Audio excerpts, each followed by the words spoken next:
What does magnetic north, being 500 miles to the southeast, have to do with El Nino?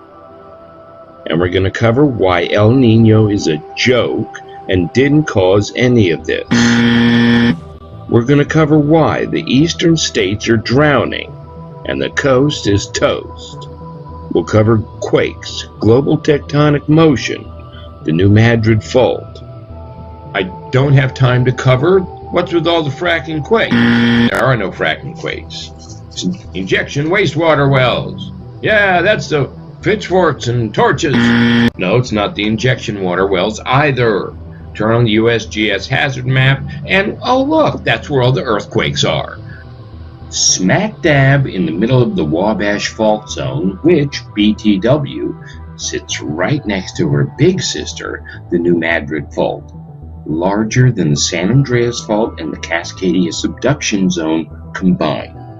And she's waking up. Runs from Chicago, Lake Erie in Chicago, all the way to the Gulf of Mexico, and quite soon may rip the entire United States in half. You may have seen the maps, right down the Mississippi. But don't have time to cover that. We'll go over the Ecuador-Japan quakes. Are they related? We're going to look at extreme weather, global flooding, sea level rise, and why we've shattered every known temperature record, both hottest and coldest, for the 12th straight month in a row over 2015, which is the hottest year on record since 2014, and if there's any end in sight.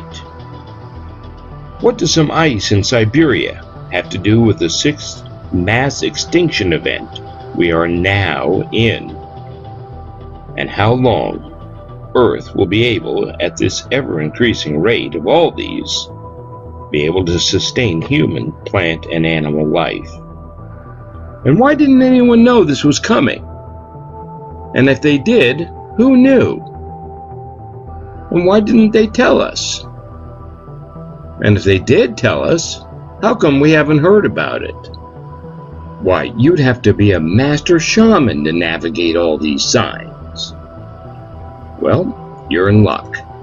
We're going to cover all these and more, and you'll hear it first and only right here on the greatest talk show. Don't touch that dial. These shots of India, Pakistan, Nepal, Sri Lanka, Jakarta, they're fascinating and real, and they're now. Thank God that can't happen here. Stay tuned.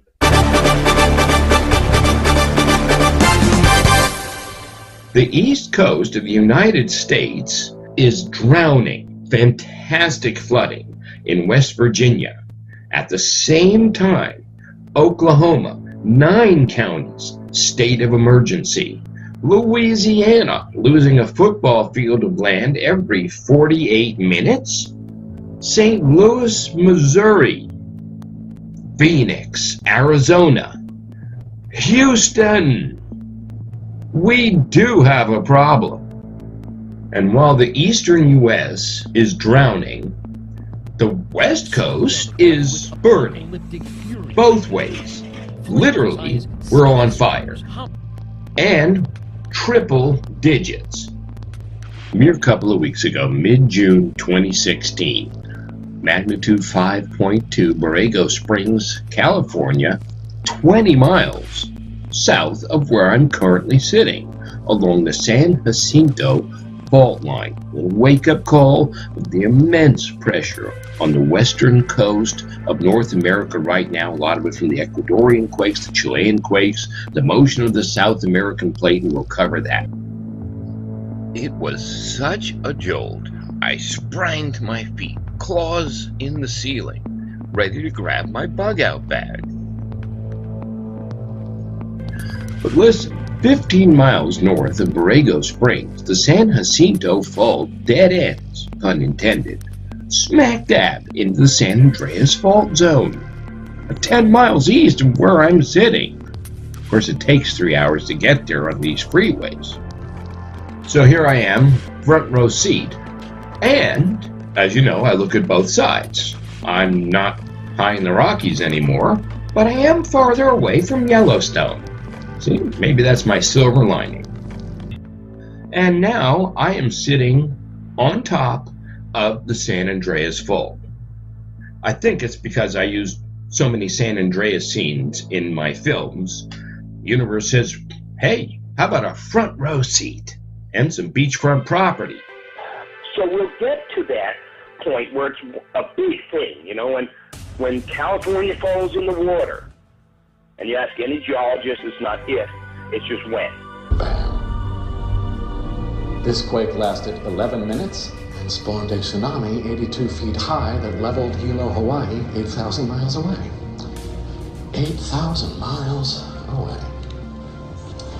Professor, do you think something that intense could happen here? Well, the San Andreas Fault runs right up the spine of California. It's the demarcation line between two tectonic plates that are constantly moving.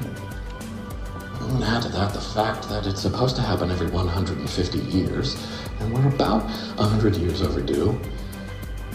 I'd say it's not a matter of if, it's a matter of when. So I want to keep going with this east-west dichotomy. Why is the West on fire and burning up and the East Coast underwater? Let's start in Louisiana. As I mentioned, Louisiana currently loses approximately a football field of land every 48 minutes due to sea level rise. Right next door, Florida, the sea level rise is 4 times the national average. Louisiana Highway 1 floods every day at high tide. Same with downtown Miami. To adapting to the various consequences of a changing planet. During the summit, the president even pointed to Miami Beach. You go down to Miami, and when it's flooding at high tide on a sunny day, fish are swimming through the middle of the streets. There's a cost to that.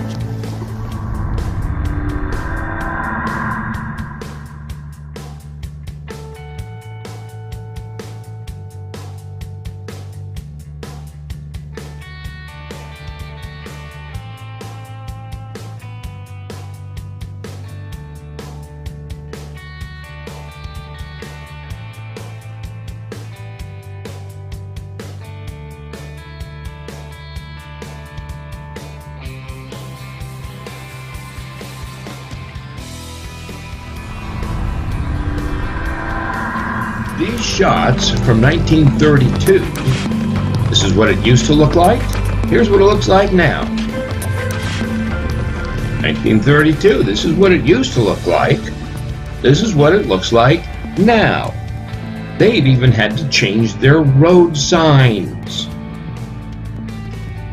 Let's go over to Houston, also on the Gulf of Mexico. OMG.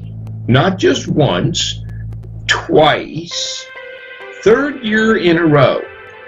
These are incredible shots. Watch, they're very credible shots. They all come from credible sources, like CNN. Phoenix. I know a lot of you have seen these, but I want to rub our noses in it for just another minute or two. St. Louis, Missouri. The Mississippi. Oklahoma, where the wind comes sweeping down the plain. They've even changed the song. Now it's Oklahoma, where the rain comes sweeping down the plain.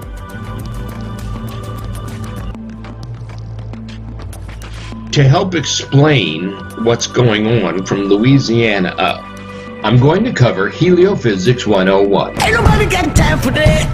Ain't nobody got time for that! Well, Sweet Brown, I think you better make time, or else you're gonna run out of time. 5 minutes from now, just remember that 5 minutes ago, you used to think the solar system looked like this.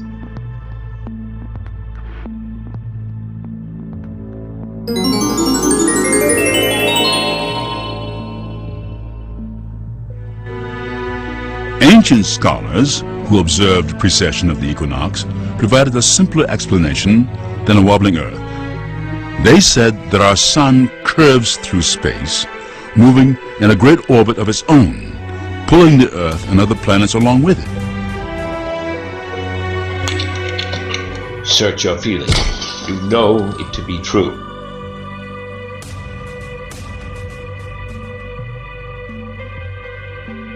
You are about to experience the awe and mystery that reaches from the inner mind to the outer limits.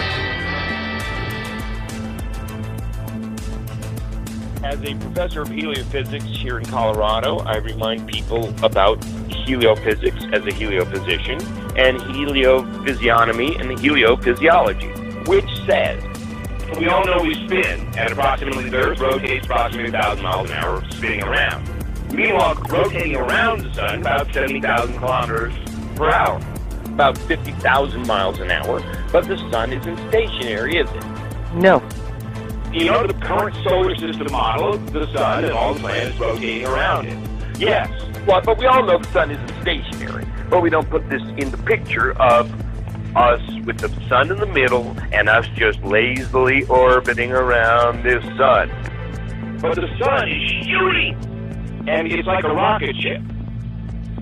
The sun's velocity is currently calculated approximately 134 miles per second, or, listen, 482,000 miles an hour, almost 500,000 miles an hour. Wow. Which means 34 hours, we travel over 11 million miles a day, whether we're awake or asleep.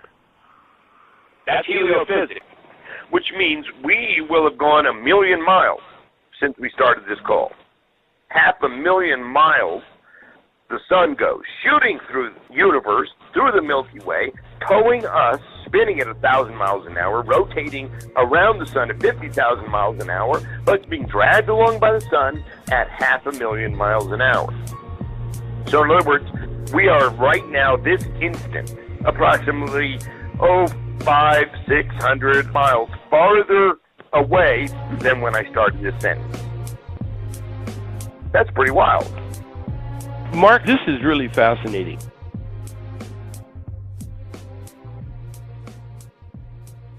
You want to talk about supersonic flight or a mothership, we're on it.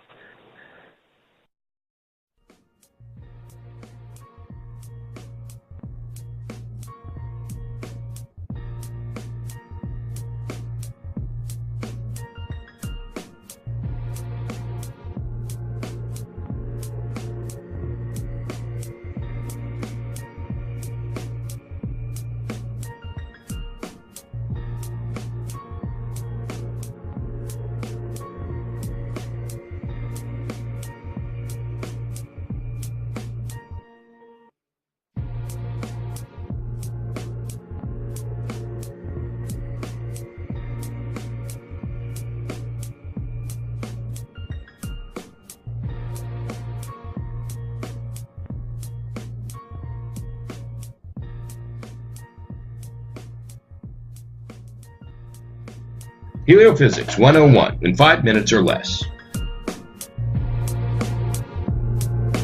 When somebody says, hey, what were you doing 2 hours ago? You can tell them, I don't know, already seems 1 million miles away.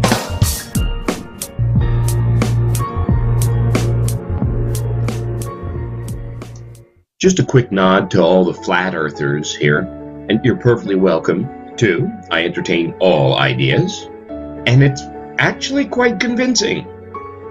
Mathematically impossible that the Earth is curved. Pop quiz. Name the 4 ships of Christopher Columbus. Oh sure, everybody knows those. The Nina, the Pinta, and the Santa Maria. You do not know the name of the 4th ship because it fell off the side of the Earth. Off the side of the Earth. Seriously, in a Twilight Zone world, what if we found out the Earth is not a globe and really is flat after all? What if? Stay tuned. However, that would throw this whole film out the window, and certainly this demonstration. Not to mention any part of my story where I'm from a galaxy far, far away, or that the USS Arcturus is currently in geosynchronous orbit above your spinning globe. So, for now, let's just go with it. Let's just go with it that the Earth is a round spinning ball hurtling through the galaxy. Case in point, as you can see, the sun is dragging us along by our North Pole. So we're actually on our side. As the sun drags us along, BTW wants to grab our current magnetic North Pole, now 500 miles to the northwest in Siberia, and the geographical axis wants to right itself up like a gyroscope. The sun grabs magnetics, gravity, assuming gravity exists. The jury is still out on that one, I'm not kidding. So we're actually on our sides, which is the main point to remember during the rest of this film. Now, before somebody wants to post a comment insulting my intelligence, meanwhile blatantly revealing their kindergarten level thereof, you know who you are. Magnetic north has zero effect on our geographical axis. Seriously? Pop quiz, Einstein. What do you think the sun yanks us through space by? A grappling hook attached to a barber pole outside of Santa's workshop at our permanent top of the planet? Listen, in 2011, dozens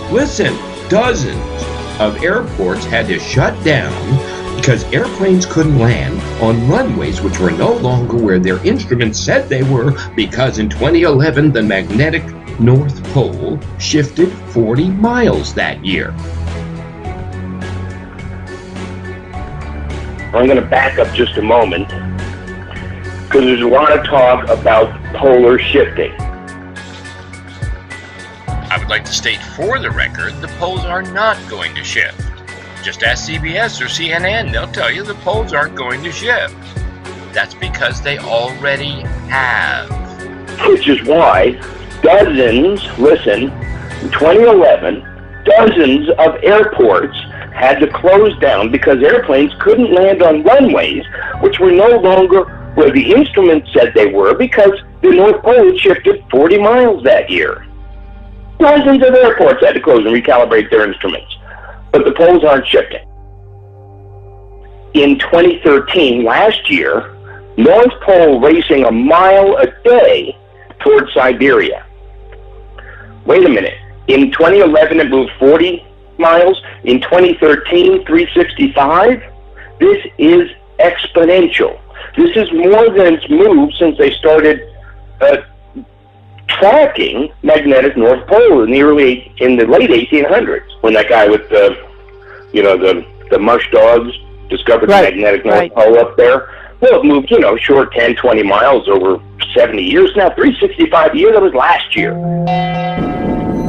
Several years ago, I made a film demonstrating this in great detail, which I'd love it if you go watch. I put the link in the description box below, where I proposed that instead of the precession of the equinox's 26,000-year journey as we wobble 23.5 degrees on our axis, that based on all available current data, the Earth was rather at 40 to 49 degrees axial tilt.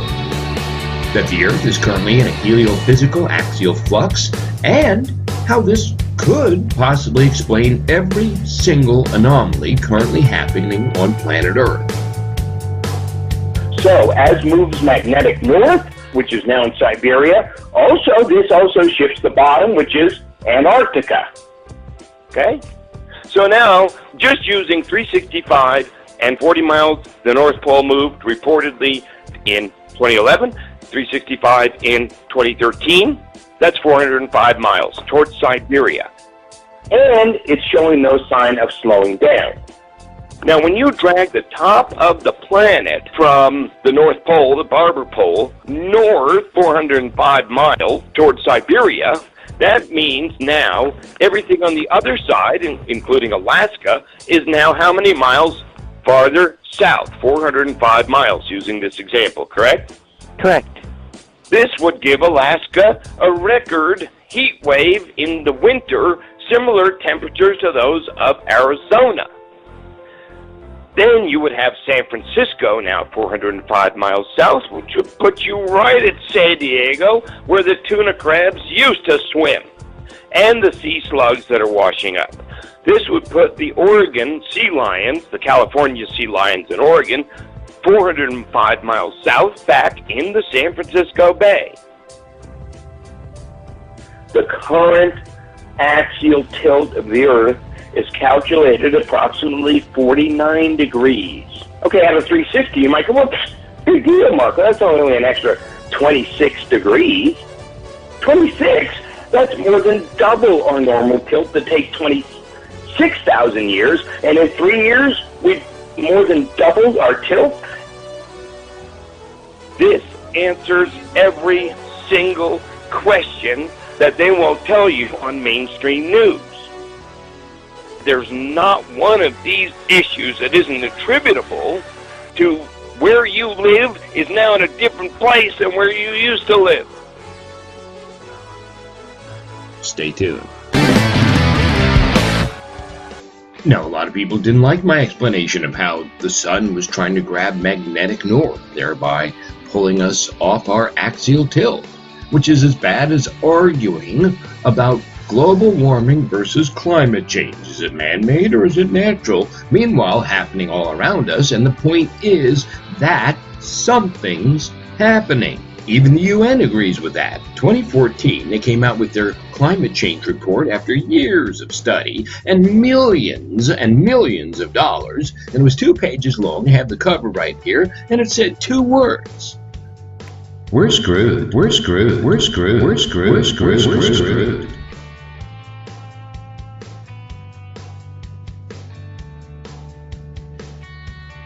I don't know how many Sandys, or Boulder, Colorado, West Virginia 1,000-year floods, or 23 volcanoes erupting in the same day, or quake swarms you can watch and sweep under the, oh, nothing's happening out of the ordinary rug. Maybe I should have told him the Planet X story, that Planet X has passed the rings of Saturn and is due in August, and that the gravitational pull of Nibiru has knocked us off course and out of orbit and off our axis. Maybe they would have liked that one better, I don't know. Then again, Planet X, not my field, at least heretofore. Stay tuned. The sun! How many of you heard of Planet X, or Nibiru, the other side of the sun, the red-brown dwarf, which is apparently intersects with the Earth every 3,600 years, shoots iron rain at us, which burns up in our atmosphere looking like meteorites. No, not my field. Apparently, Planet X, Nibiru, the return of Quetzalcoatl, can only currently be seen in the southern hemisphere, and for all my searching, I was only able to find this shot from a bedroom window in New Zealand, but if you look carefully, you should be able to catch a glimpse of it.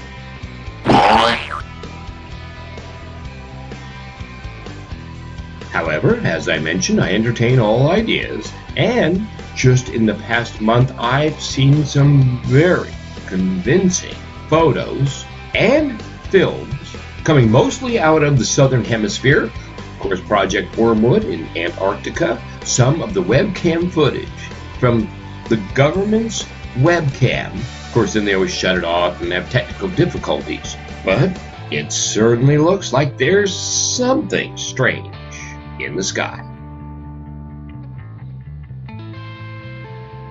Also, comment after comment. Well, then things would look different. The sun would be in a different place, and guess what? It is. Stay tuned. The Inuit Eskimos in Alaska know all about it. A film was recently released where they tell how the sky has changed. The stars are in a different place. The sun does not rise and set where it used to.